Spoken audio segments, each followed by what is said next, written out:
Bonjour tout le monde. Alors, page 32 des notes de cours maintenant, sur la fonction exponentielle, les problèmes écrits de fonction exponentielle. C'est probablement la partie de matière qui va le plus vous servir l'an prochain en secondaire 5 CST, parce qu'il y a un chapitre complet sur les maths financières et les mathématiques financières, donc l'appréciation et la dépréciation des valeurs monétaires, donc des placements, des immeubles, ça soit que ça gagne de la valeur à chaque année ou que ça en perd. Et tout ça, c'est défini par des fonctions exponentielles.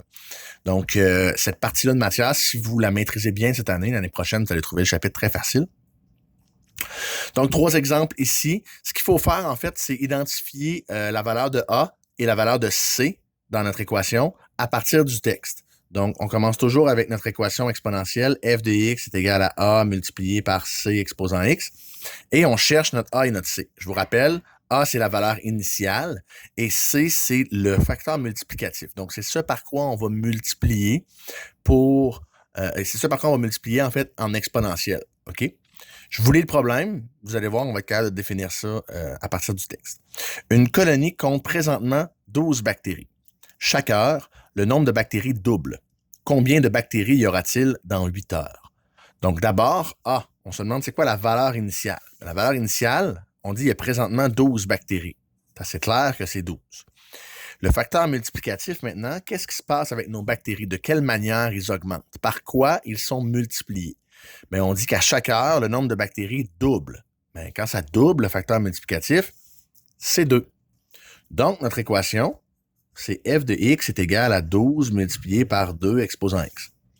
Et là, maintenant qu'on a notre équation, x, c'est le nombre d'heures, f de x, c'est le nombre de bactéries en tout.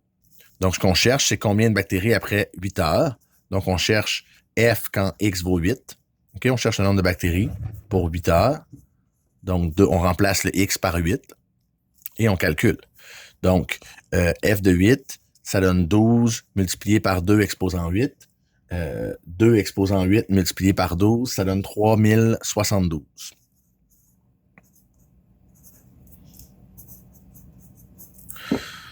Donc, en réponse à la question, il y aura 3072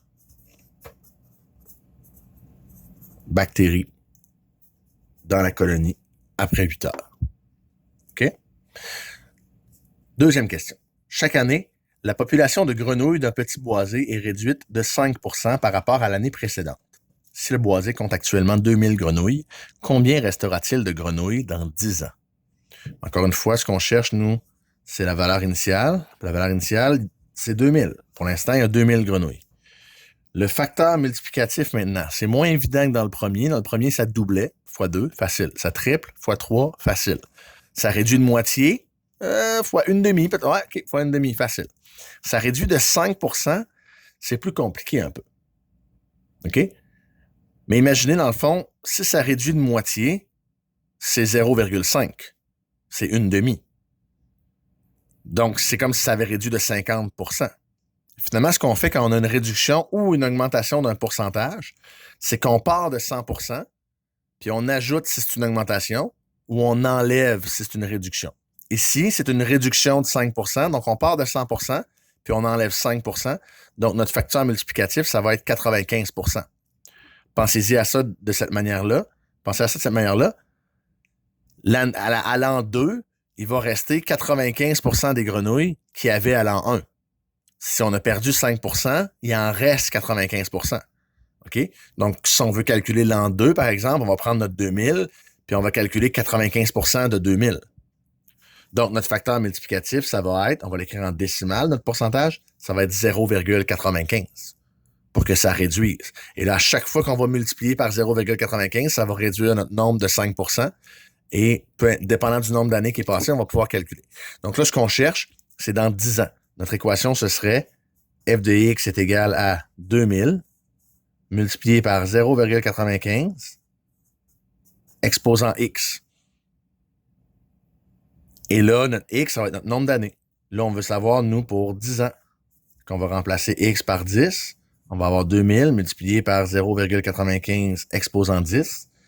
Et ça donne, si vous pitonnez ça sur votre calculatrice, 1197,47. environ. Et là, comme la question, c'était combien de grenouilles il va rester, on va arrondir à l'unité. Donc, notre réponse, ça va être 1197 grenouilles.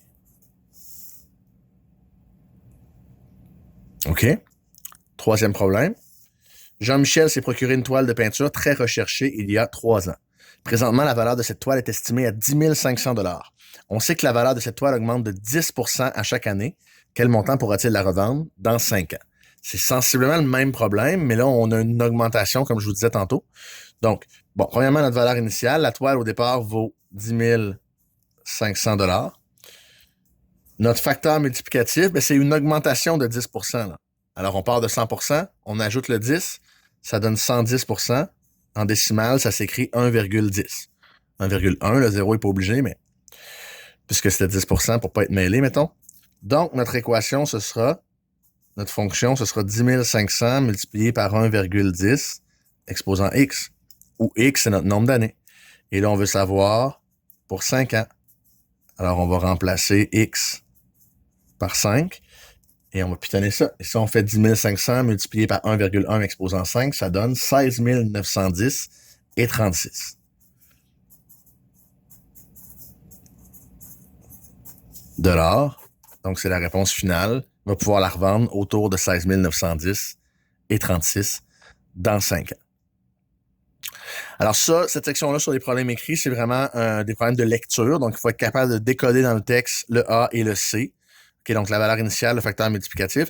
Et une fois qu'on a l'équation, ben là, ça ressemble au problème qu'on a donné avant. Trouve la valeur de Y quand je sais X.